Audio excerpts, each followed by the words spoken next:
마태복음 17장 20절에서 37절입니다. 바리새인들이 하나님의 나라가 어느 때에 임하나이까 묻거늘 예수께서 대답하여 이르시되 하나님의 나라는 볼 수 있게 임하는 것이 아니요 또 여기 있다 저기 있다고도 못하리니 하나님의 나라는 너희 안에 있느니라. 또 제자들에게 이르시되 때가 이르리니 너희가 인자의 날 하루를 보고자 하되 보지 못하리라. 사람이 너희에게 말하되 보라 저기 있다 보라 여기 있다 하리라. 그러나 너희는 가지도 말고 따르지도 말라. 번개가 하늘 아래 이쪽에서 번쩍이어 하늘 아래 저쪽까지 비침같이 인자도 자기 날에 그러하리라. 그러나 그가 먼저 많은 고난을 받으며 이 세대에게 버림바 되어야 할지니라. 노아의 때에 된 것과 같이 인자의 때에도 그러하리라. 노아가 방주에 들어가던 날까지 사람들이 먹고 마시고 장가들고 시집가더니 홍수가 나서 그들을 다 멸망시켰으며 또 롯의 때와 같으리니 사람들이 먹고 마시고 사고 팔고 심고 집을 짓더니 롯이 소돔에서 나가던 날에 하늘로부터 불과 유황이 비오듯 하여 그들을 멸망시켰느니라. 인자가 나타나는 날에도 이러하리라. 그날에 만일 사람이 지붕 위에 있고 그의 세간이 그 집 안에 있으면 그것을 가지러 내려가지 말 것이요 밭에 있는 자도 그와 같이 뒤로 돌이키지 말 것이니라. 롯의 철을 기억하라. 무릇 자기 목숨을 보존하고자 하는 자는 잃을 것이요 잃는 자는 살리리라. 내가 너희에게 이르노니 그 밤에 둘이 한 자리에 누워 있음에 하나는 데려감을 얻고 하나는 버려둠을 당할 것이요 두 여자가 함께 맷돌을 갈고 있음에 하나는 데려감을 얻고 하나는 버려둠을 당할 것이니라. 그들이 대답하여 이르되 주여 어디 오니이까? 이르시되 죽음 있는 곳에는 독수리가 모이느니라 하시니라. 아멘.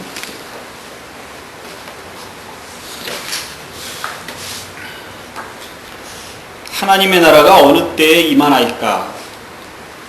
이 질문은 우리에게 호기심을 일으키는 질문이 아닌 것 같습니다. 우리는 별로 궁금해하지 않는 시기에 살고 있습니다. 종말론을 가르치는 단체가 있어서 사회에 무리를 일으켰던 그런 시기 또는 그런 세대에는 사람들이 종말론에 관심이 많아집니다. 그래서 이런 주제에 또 설교를 많이 하기도 되고요. 기억하시는지 모르겠는데요. 1992년이 그런 시기였죠. 1992년 어느 날에 예수님이 재림하신다. 그래서 사람들이 그 몇 년 전부터 계속 예수님이 곧 오실 테니까 준비하라 이런 메시지를 가지고 전도를 하는 일이 있었습니다. 그래서 정해진 날짜에 사람들이 모였습니다. 흰 옷을 입고 모여서 주님 오실 것을 기다렸는데 그 날짜 그 시간에 주님이 오지 않으셨습니다. 그래서 사람들은 이렇게 머쓱하게 헤어지는 일이 있었습니다. 1999년 혹은 2000년이 종말의 시기라고 생각을 했었죠. 기독교인이든 아니든 세상 끝날에 대한 관심이 많았습니다. 종교적인 것을 떠나서도 상업적 이유로도 종말론에 대한 관심이 많습니다. 종말론은 중요한 영화의 소재입니다. 그렇죠? 그래서 핵으로 인해서 핵폭발이나 아니면은 그 원자력과 관련된 핵의 사고로 인해서 전 세계가 초토화되는 모든 사람들이 죽는 그런 영화라든가 아니면은 과학자들의 무분별한 연구에 의해서 이상한 바이러스가 나와서 사람들을 다 좀비로 만들거나 이런 식의 영화들이 상당히 많습니다.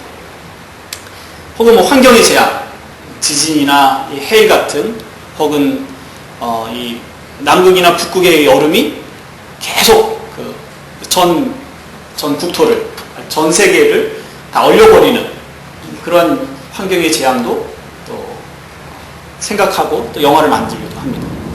그러니까 종말은 끝없는 주제인 것 같습니다. 여러분들이 지금 쳐다보고 계시는 거 보니까 여러분들도 관심이 조금 있으신가요?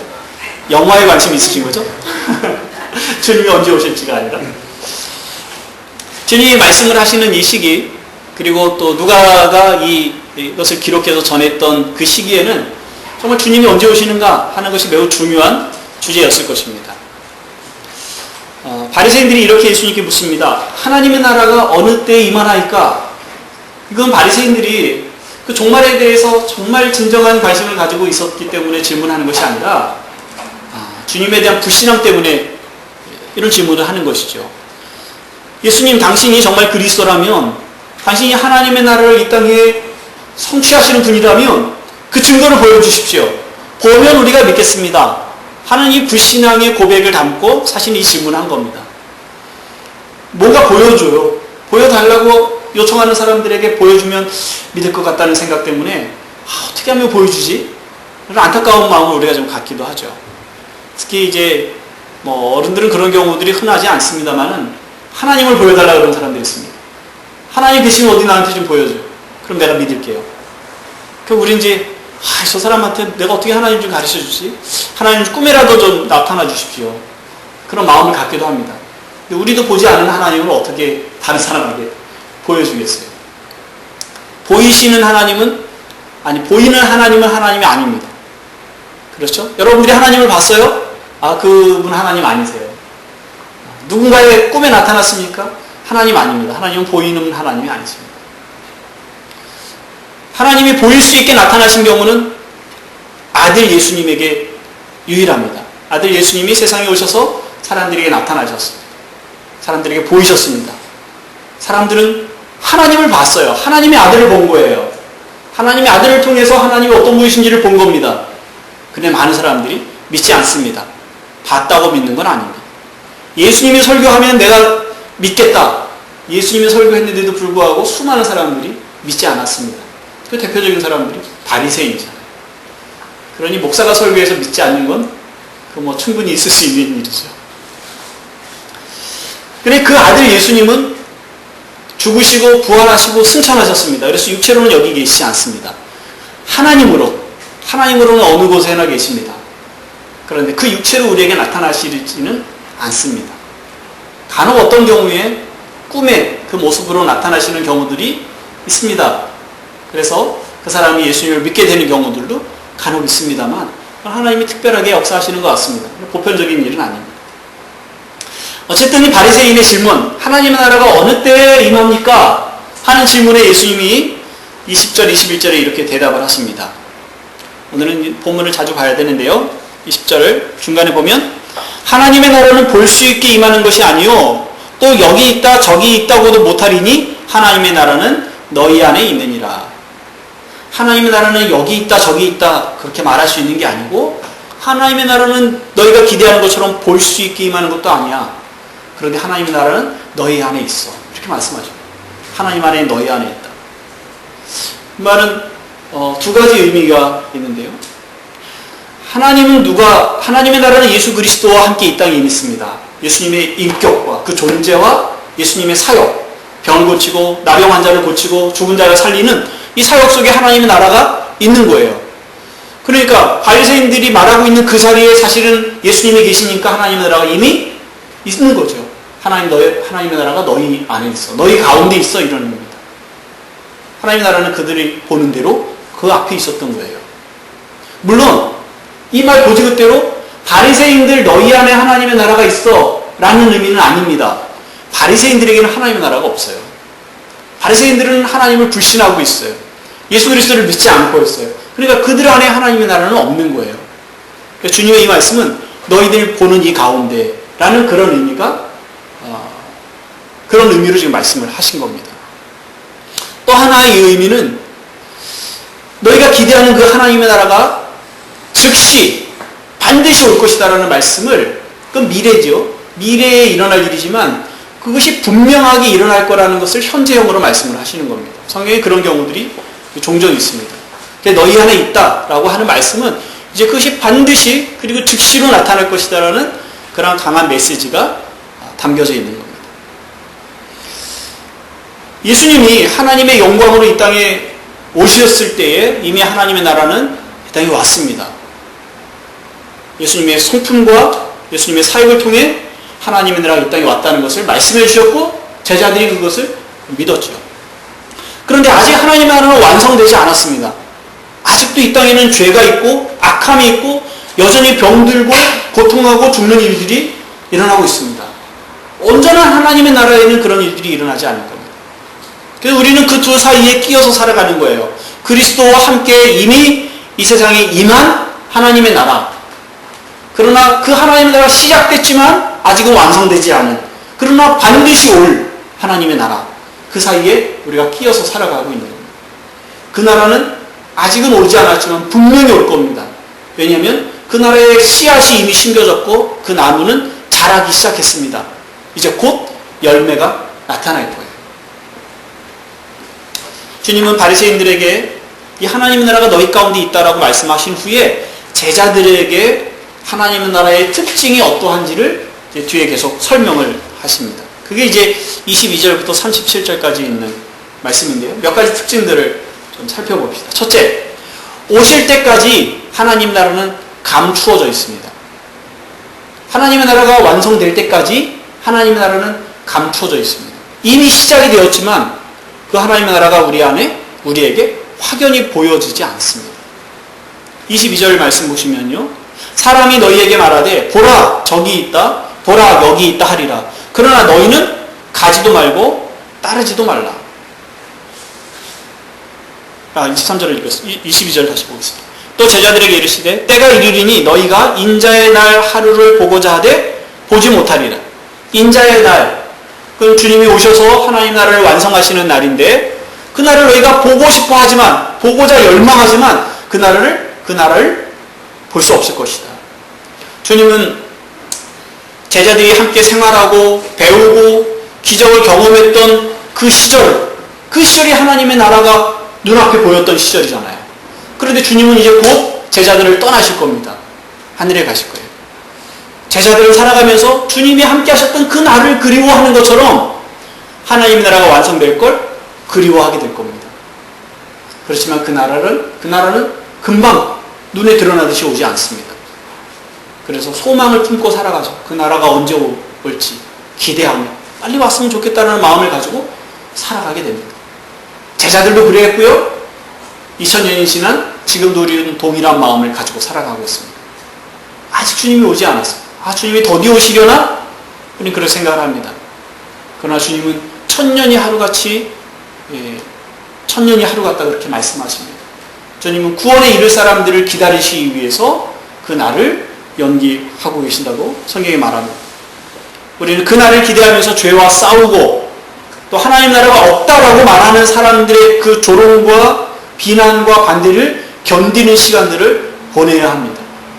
하나님 나라를 살아가는 사람들이 가져야 할 아픔이기도 하죠. 그것이 하나님 나라의 특징입니다. 두 번째로는요, 하나님 나라는 공개적으로 임합니다.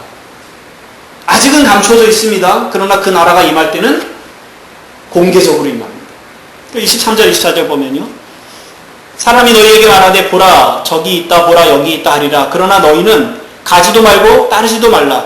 번개가 하늘 아래 이쪽에서 번쩍이어 하늘 아래 저쪽까지 비침같이 인자도 자기 날에 그러하니라. 어떤 사람들이 와서 자기가 그리스도라고 말합니다. 혹은 자기가 하나님이라고 말합니다. 그렇게 얘기한 사람들 중에 대표적인 사람이 박태선, 문선명은 작년에 올해인가요? 올해 총각? 운명을 다하셨죠. 하나님, 스스로 하나님이라고 얘기했었던 사람들. 그들이 다시 부활할 것을 누가 기대하고 있습니까? 죽지 않았다고 누가 믿고 있습니까? 요즘엔 자기가 하나님의 아내라고 얘기하는 사람이 있습니다. 하나님 아내야. 내가 하나님 아내야. 그래, 하나님을 아버지라고 했으니까 나를 어머니라고 불러. 이러고 전도를 하러 다니는 사람들이 있습니다. 수많은 사람들이 그를 믿습니다. 하나님의 교회라는 이름을 쓰고 있으니까 굉장히 참 혼란스럽습니다. 그 좋은 건강한 이름을 이단이 쓰고 있어서 정말 믿지 아니하는 사람들이 전도를 받을 때 어떤 게 진짜 하나님의 교회인지 혼동하기에 충분합니다. 그러니 모두 다 사기꾼입니다. 속지 않아야 됩니다. 여기 있다 저기 있다 할 것이다. 그러나 가지 마라. 번개가 치는 것처럼 동쪽에서 번개가 칩니다. 그러나 그 아래에 있는 사람이 아니라 멀리 있는 사람도 그 번개를 압니다. 빛이 지구를 1초에 7바퀴 반을 돈다고 하지 않습니까? 그 빛이 강력하다면 전 세계 사람들이 동시에 그 번개 치는 것을 볼 것입니다. 그와 같이 주님이 오신다면 숨겨지지 않습니다. 주님 처음 오실 때는 이스라엘 베들레헴이라고 하는 땅의 마국간에 마리아라는 여자에게 조용히 오셨습니다. 근데 그렇게 오시는 건 예언이 되어 있었기 때문에 그래요. 그런데 주님이 온 세계 사람들이 동시에 알도록 다시 오시는 것 또한 지금 말씀이 예언하고 있기 때문에 그렇게 오실 겁니다. 그래서 예수를 믿는 여러분들이 모르는 사이에 예수님이 오셨다? 그 예수는 가짜라고 생각하시면 틀림없습니다. 아니면 여러분들이 가짜든지. 예수님이 오셨다는데 여러분들이 몰랐어요? 그럼 여러분들이 가짜죠. 여러분들이 예수님을 믿는 게 진짜라면 주님이 오시는 걸 여러분들이 반드시 알게 되실 겁니다. 세 번째 특징은요, 평범한 날에 오십니다. 평범한 날에 주님이 오십니다. 26절부터 30절까지입니다. 노아의 때에 된 것과 같이 인자의 때에도 그러하리라. 노아가 방주에 들어가던 날까지 사람들이 먹고 마시고 장가들고 시집가더니 홍수가 나서 그들을 다 멸망시켰으며, 또 롯의 때와 같으리니 사람들이 먹고 마시고 사고 팔고 심고 집을 짓더니 롯이 소돔에서 나가던 날에 하늘로부터 불과 유황이 비오듯 하여 그들을 멸망시켰느니라. 인자가 나타나는 날에도 이러하리라. 주님이 오시는 날이 언제일지는 모릅니다. 그렇기 때문에 사람들은 그날을 준비하고 있지 않을 것입니다. 아무 징조가 없을 것이라는 말씀은 아닙니다. 그날이 가까웠다는 것을 아무도 모른다는 말은 아닙니다. 깨어있는 사람은 그날의 징조를 알게 될 것입니다. 그런데 사람들은 그날 보기를 거부합니다. 자기 욕심을 따라 살아가던 삶을 포기하지 않습니다. 그 두 가지 예를 말씀하고 있는데요. 하나는 노아의 홍수, 하나는 소돔과 고모라가 멸망하는 때입니다. 노아의 홍수 때에 하나님이 물로 세상을 심판하셨습니다. 온 세상을 물로 덮으셨어요. 노아는 그 노아의 방주에 탄 노아의 가족들과 동물들만 구원을 받았는데요. 하나님께서 그 세상을 물로 심판하시기 전에 사람들에게 120년의 경고의 시간을 주셨어요. 120년의 기회를 주셨어요. 노아는 그 120년의 시간 동안에 방주를 지을 땅을 준비하고 방주를 지을 나무를 준비하고 그리고 이제 짓기 시작한 거죠. 산 위에다 조종할 수 없는, 이리저리 움직일 수 없는 배를 지었습니다. 그래서 방주라고 그래요. 사람들이 노아가 산 위에 그걸 짓는 걸 보고 물었겠죠. 왜 거기다 짓느냐? 하나님이 세상을 물로 심판하실 거예요. 사람들은 듣기를 거부합니다. 어리석다고 생각을 합니다. 만약 지금 누군가가 가까이 보이는 남한산이나 아차산이나 북한산 위에다 배를 짓는다고 생각해 보십시오. 대박이죠. 저기 한번 가봐야겠다. 호텔이거나 아니면 식당이겠구나. 아마 이런 생각을 할 겁니다. 당시에는 이보다 어리석은 일이 없었죠. 세상에 흩어져 있는 각종 동물들이 그 방주로 모여드는 것이 사람들의 눈에 띄었을지도 모릅니다. 그럼에도 불구하고 그들은 자기의 욕심을 따라 사는 것을 포기하지 않습니다. 비가 쏟아져 내려있는 그 날까지, 방주의 문이 닫히는 그 날까지 그들은 그냥 살던 대로 살아가는 겁니다. 평범하게. 그리고 물에 다 떠내려가고 말았습니다. 또 하나의 예는 소돔과 고모라인데요. 소돔과 고모라 성이 멸망할 때에 그 소돔에는 하나님의 친구 아브라함의 조카가 있었습니다. 아브라함을 하나님의 친구라고 그렇게 말씀하십니다. 내 벗이라. 그 천사 아브라함의 조카가 살고 있기 때문에 하나님께서 그 롯을 구원하기 위해서 천사를 보내십니다. 두 천사가 가서 롯에게 이 땅이 망할 것이라고 말합니다. 롯이 자기 사위를 불러서 얘기합니다. 동네 사람들에게 얘기합니다. 아무도 듣지 않습니다. 오히려 거기 간 그 천사들을 겁탈하려고 달라는 그 씨름을 하게 됩니다. 그 성에서 건진받은 사람은 롯과 두의 딸뿐입니다. 그의 아내 또한 소금 기둥이 돼서 구원을 받지 못합니다. 홍수로 세상이 멸하기까지, 혹은 소돔이 하늘에서 떨어지는 불타는 유황에 멸망할 때까지 사람들은 먹고 마시고 장가들고 시집가고 사고 팔고 집을 지었다, 그렇게 말합니다. 이게 잘못됐다는 게 아닙니다. 먹고 마시지도 말고 시집가고 장가가지도 마라, 사고 팔지 마라, 그렇게 금욕주의를 말하는 것이 아닙니다. 그냥 일상의 일들이 계속 진행되고 있다는 겁니다. 소돔과 고모라의 하늘에서부터 불이 떨어지는 바로 그 전까지 일상의 시간들이 진행되어지고 있어요. 이제 하늘에서 물이 쏟아지고 땅에서 물이 올라와서 온 세상이 물로 덮여 물로 멸망하기 바로 전 시점까지 사람들은 자기가 살던 일들을 계속 해나가게 될 것이에요. 주님이 언제 오신다? 1992년 몇 월 며칠 주님 오셔. 그래서 사람들이 그 시간에 다 모여들어서 그동안 살았던 잘못된 것들 다 회개하고 앉아서 기다리고 있다가 주님을 맞이하는 게 아니라고요. 우리에게는 마찬가지입니다. 내일 모레 혹은 모레 주님이 오시니까 우리가 그날을 준비하자. 그럴 수 있는 게 아니라 오늘 같은 날 오신다면, 오늘 같은 날 주일에 오신다면 우리는 예배 참석하고 있고 어떤 이들은 예배 밖에 가 있고 혹은 일찍 예배 참석하고 놀러 가 있거나 아니면 아직도 집에서 푹 자고 있는데 이제 오후에 일어나서 교회 갈 준비를 하고 있는 그 시간에 그냥 지난주하고 똑같은 주일 오늘 같은 날 주님 오십니다. 평일이라고 생각해 보십시다. 월요일 이 시간 여러분 다 어디 가 계세요? 바로 그 시간에 평범하게 있습니다. 다 모여서 우리가 예배하고 기도로 준비하고 금식하며 자기를 정결케 할 여유가 없는 평범한 그날 주님이 오십니다. 아무도 그날을 준비할 수가 없습니다. 또 한 가지 특징은요, 인자의 날은 긴박하게 임합니다. 평범한 날에 임합니다. 그러나 그 평범한 날에 주님이 오실 때는 긴박성을 가지고 오십니다. 31절 보세요. 31절부터 33절.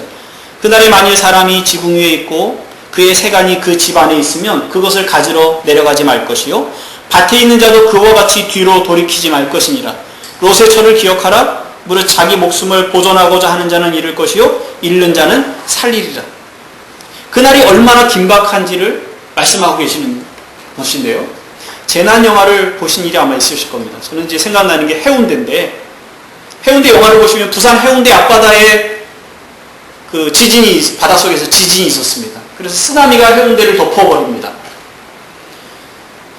근데 그 덮어지는 그 장면을 이제 아주 리얼하게 그리고 있습니다만은 그 순간에 해일이 지금 넘쳐오는데 자기 집에 들어가서 통장을 가져올 수 있는 여유가 있겠어요? 혹은 어머니라 할지라도 밖에 있다 집에 있는 아이를 깨우기 위해서 집으로 돌아갈 여유가 없습니다. 달려가다가 뒤를 돌아보면 해일이 그 사람을 덮쳐버리는 거예요. 긴박함을 묘사하기 위해서 주님이 소돔성의 이미지를 여기서 사용을 하고 계시는 거예요. 하늘에서 불이 떨어집니다. 지붕에 있는 사람은 집 안에 있는 세간을 가지러 들어갈 여유가 없어요. 통장을 가지러 들어갈 여유가 없어요. 숨겨놓은 황금을 가지러 들어갈 여유가 없어요. 밖에 있던 사람이 하늘에서 떨어지는 불을 보고 집에 있는 누구를 데려가기 위해서 집으로 뛰어갈 여유가 없어요. 그냥 그걸 보는 순간에 도망가야 됩니다. 자기 목숨을 생각을 해야 됩니다. 근데 자기 목숨을 생각할 여유조차 없다고 말씀하고 계세요. 그래서 목숨을 잃고자 하는 자는 살 것이지만 자기 목숨을 구원하고자 하는 사람은 오히려 죽을 것이다. 이 긴박함이 어느 정도인지를 지금 말씀을 하고 계시는 겁니다. 롯과 롯의 아내와 두 딸이 천사의 손에 이끌려서 겨우 도망치고 있었는데 뒤로 돌아보지 말라. 그런 경고가 있었죠. 근데 롯의 아내는 뒤를 돌아봤습니다. 뒤를 돌아보는 순간 소금 기둥이 되어버렸어요. 왜 뒤를 돌아보는 게 그렇게 문제가 있는지 사실 그 상황에서는 잘 이해가 되지 않습니다만 지금 이 말씀 속에서 그것이 얼마나 중요한 문제인지 보여주시는 겁니다. 뒤를 돌아본다는 것. 자기의 생명을 걱정할 여유조차 주님이 갖지 말라고 말씀하시는 거예요. 그날의 긴박함이 어떤지를 보여주고 계시는 겁니다. 주님이 번개같이 모든 사람들이 알도록 오실 그때에 우리는 자비를 구할 기회가 없습니다. 그동안 살았던 나를 회개할 기회가 없습니다. 우리는 마지막 순간에 주님이 오실 때 주님 제가 그동안 지었던 모든 죄를 용서해 주십시오. 제가 예수님을 믿겠습니다. 라고 하면 구원을 받을 수 있을 거라고 생각하는 사람들이 있습니다. 그러나 주님은 그렇게 말씀하지 않습니다. 아무도 자기 목숨을 걱정할 기회조차 갖지 못하게 될 거예요. 지금이 기회입니다. 아직 오시지 않았어요. 지금. 그래서 누군가 아직 사랑한다고 말 못하신 경우 있으면 지금 하셔야 됩니다. 오늘 하셔야 돼요. 내일이 올 거라고 생각하지 마시고. 그러니까 신앙에 있어서 내가 주님과의 관계에 뭔가 좀 불편한 것이 있다라고 생각하시는 분들이 있으시면 오늘 하셔야 돼요. 주님이 오실 때에는 이렇게 재난 영화와 같은 두려움만 있는 것은 아닙니다. 주님이 여기에서 일반적으로 말씀하시는 것은 그렇지만 그러나 그날이 오는 것을 다르게 맞이하는 사람들이 있습니다. 성경 하나 찾아보겠습니다. 데살로니가전서 4장 332쪽 4장 16절부터 18절이요. 332쪽입니다. 주께서 호령과 천사장의 소리와 하나님의 나팔 소리로 친히 하늘로부터 강림하시리니 그리스도 안에서 죽은 자들이 먼저 일어나고 그 후에 우리 살아남은 자들도 그들과 함께 구름 속으로 끌어올려 공중에서 주를 영접하게 하시리니 그리하여 우리가 항상 주와 함께 있으리라. 그러므로 이러한 말로 서로 위로하라. 주께서 하늘에서 호령과 천사장의 소리와 하나님의 나팔 소리와 함께 내려오시는 것을 우리가 보게 될 것입니다. 그래서 믿는 자들을 데려가시기 위해서 오시는 거죠. 그때는 두려움이 아니라 믿지 아니하는 사람들에게 예비하지 않았던 사람들에게는 두려움이고 회개할 틈도 없는 시간이지만 그러나 믿는 사람들에게 주의 백성들에게는 열망하던 날입니다. 기다리던 날이죠. 보기를 소원했던 날입니다. 감격과 감사의 눈물이 흘려집니다. 이게 진짜였구나. 내가 이것을 기다리고 살았었구나 하는 생각을 하게 될 것입니다. 우리는 그때서야 비로소 정말 하나님을 찬양한다라는 그런 고백들을 하게 될 것입니다. 5장 1절을 보십시다. 연결되고 있는데요. 5장 1절에 형제들아 때와 시기에 관하여는 너희에게 쓸 것이 없음은 주의 날이 밤에 도둑같이 이룰 줄을 너희 자신이 자세히 알기 때문이라. 도둑같이 긴박하게 아무도 모르는 때에 오게 될 것입니다. 3절에 그들이 평안하다 안전하다 할 그때에 임신한 여자에게 해산의 고통이 이른 것 같이 멸망이 갑자기 그들에게 이르리니 결코 피하지 못하리라. 4절에요. 형제들아 너희는 어두움에 있지 아니하며 그날이 도둑같이 너희에게 임하지 못하리니 너희는 다 빛의 아들이요 낮의 아들이라. 우리가 밤이나 어둠에 속하지 아니하나니 그러므로 우리는 다른 이들과 같이 자지 말고 오직 깨어 정신을 차릴지라. 어떤 이들에게는 그것이 긴박하게 생각하지 않을 때에 임하는 도둑과 같은 일입니다만은 어떤 이들에게 깨어 그날 도둑이 올 거라고 준비하고 있는 사람에게는 도둑이 오는 게 급하게 와지는 게 사실 아니죠. 준비했던 일을 경험을 하는 것입니다. 주님의 오심에 대해서 우리가 믿음으로 준비했던 사람들에게는 주님의 오시는 날이 오늘 오든 내일 오든 아무 문제가 없는 거예요. 내가 주님 오실 때 긴장하고 회개해야지 하는 사람은 아직 준비되어 있지 않은 거라고 말씀하시는 거예요. 지금 주님과 건강한 인격적 관계에 있는 사람이라면 오늘 오시든 내일 오시든 그게 무슨 상관이 있습니까? 하던 일을 지금 다 못하던 맞아 다 끝을 내던 그것이 무슨 상관이 있습니까? 아무 상관이 없다고 말씀하시는 거예요. 우리가 늘 준비되어 있기 때문에 그렇습니다. 하나님 나라가 임하는 그 특징의 마지막 하나를 더 보면요. 인자가 오시면 구별이 일어납니다. 34절부터 37절까지 말씀인데요. 다시 누가복음으로 오셔서 34절입니다. 내가 너에게 이르리니 그 밤에 둘이 한 자리에 누워있으며 하나는 데려감을 얻고 하나는 버려둠을 당할 것이요. 두 여자가 함께 맷돌을 갈고 있으며 하나는 데려감을 얻고 하나는 버려둠을 당할 것이니라. 그들이 대답하여 이르되 주여 어디 오니이까? 이르시되 주검 있는 곳에는 독수리가 모이느니라 하십니다. 말씀하시던 주님이 잠시 숨을 돌리십니다. 내가 너희에게 이르노니 그리고 나머지 이야기를 하십니다. 두 사람이 밤에 잠자리에 들었습니다. 잠자는 동안 한 사람은 주님이 데려가십니다. 한 사람은 버려둡니다.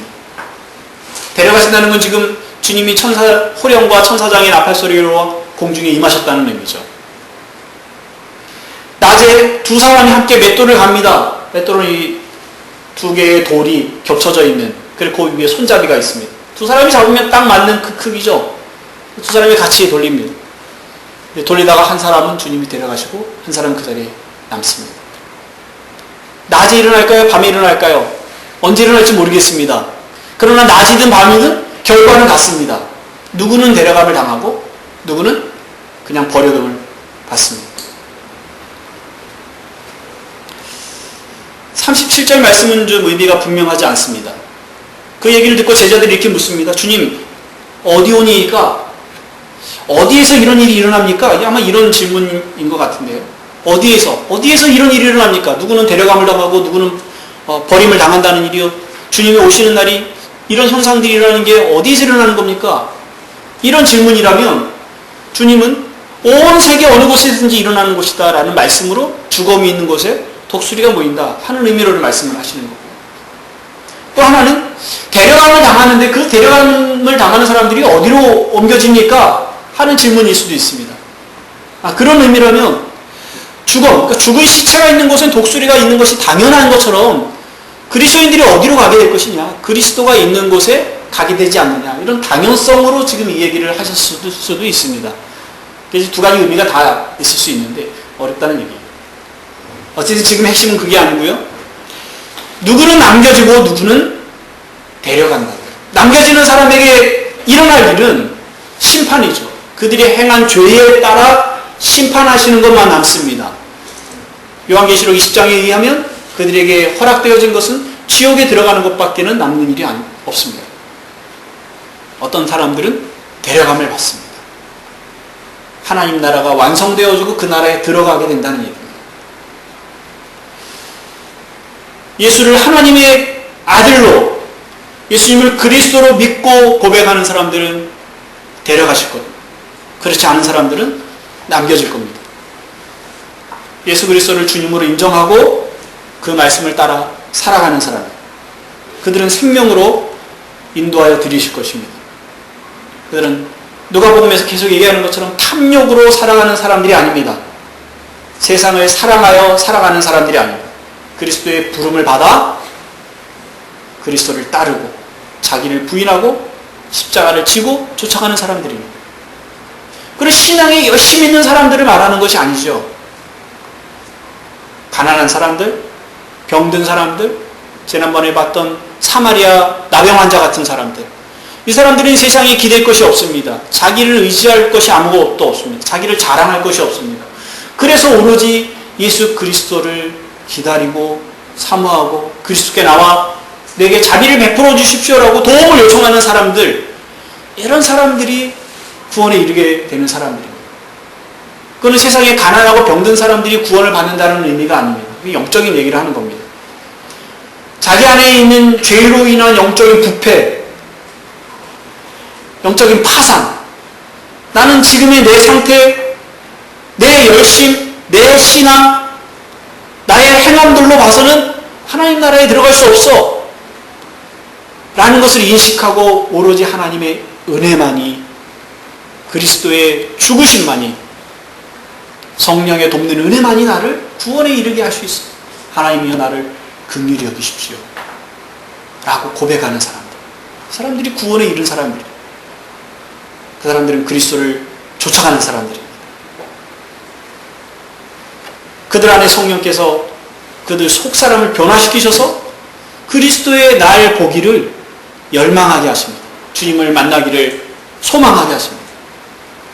그 열망이, 그리스도를 만나기를 열망하는 그 열망이 이 땅에 사는 동안에도 그리스도를 더 알고자, 그 뜻을 따르고자 애쓰게 되죠. 그리고 그 고난의 길을 더듬어 가는 것입니다. 가다 넘어지고 쓰러지고 옆으로 흔들리지만 그러나 자기가 어디로 가야 하는지를 방향을 분명히 압니다. 그 방향을 쫓아 살아갑니다. 우리는 그 날 속에 들어있습니다. 그 일들은 평범한 날에 우리가 그리스도를 쫓아 더듬더듬 살아가는 날도 평범한 날이고 주님이 오시는 날도 평범한 날입니다. 그 평범한 날, 어제 같은 날, 오늘 같은 날, 혹은 내일 같은 날 주님이 오시는 거죠. 우리는 오늘 그리스도 안에서 평범하게 살아가는 그 평범함이 그리스도를 준비하는 겁니다. 바로 내일 주님이 오실 때에 우리는 그 거룩한 주의 나라에, 완전한 하나님의 나라에 들어가게 될 것입니다. 오늘은 그 하나님의 나라에 들어가는 마지막 관문입니다. 그 하나님의 나라를 향해 들어가는 문입니다. 그 날을 우리가 살고 있는 겁니다. 오늘만큼 거룩한 날이 어디 있겠습니까? 기도하겠습니다. 하나님 아버지, 저희가 죄 가운데, 영적인 파산 가운데 하나님을 알지 못하고 완악함으로 하나님을 거역한 때가 있었습니다. 이유가 우리에게 있지 않습니다. 하나님 우리에게 자비를 베푸셔서 우리에게 다가오셨고, 우리에게 생명을 넣어주셨고, 우리가 숨을 쉬게 하셨고, 우리의 눈을 떠 그리스도를 보게 하셨고, 하나님께 나아오게 하여 주셔서 고맙습니다. 우리가 여전히 죄 가운데 갈등하고 고민하며 살아갑니다. 속히 주님이 오셔야만 이 모든 일들이 해결될 것이라는 안타까운 마음을 가지고 하나님의 나라를 소망하며 살아갑니다. 그런 중에도 끊임없이 우리가 약하여지지 않도록 이렇게 세우시고, 우리 안에 소망을 주시고, 그리스도를 닮아가게 하시고, 죄와 싸우게 하시고, 그리스도의 십자가만을 붙들게 하여 주셔서 고맙습니다. 주님의 말씀을 통해서 주님의 나라가, 주님의 오심이 곧 있을 거라는 말씀을 저에게 주셔서 고맙습니다. 다른 날이 아니요, 오늘 후에, 오늘 예비한 후에 주님이 오실 것을 말씀하여 주시니, 저희가 이 말씀을 따라 늘 예비한 자로, 오직 믿음으로, 또 믿음의 행위로, 사랑으로 주님을 바라보며 살아갈 수 있도록 은혜를 베풀어 주옵소서. 아직 이 구원에 들지 아니한 우리 사랑하는 가족들이 있습니다. 가까운 이웃들이 있습니다.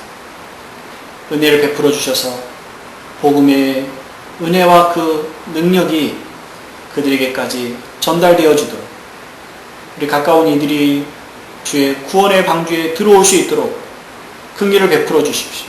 역사하여 주옵소서. 저희의 말과 행실이 또 주의 선하심을 드러내는 도구로 사용되기를 원합니다. 함께하여 주옵소서. 예수님의 이름으로 기도하옵나이다. 아멘.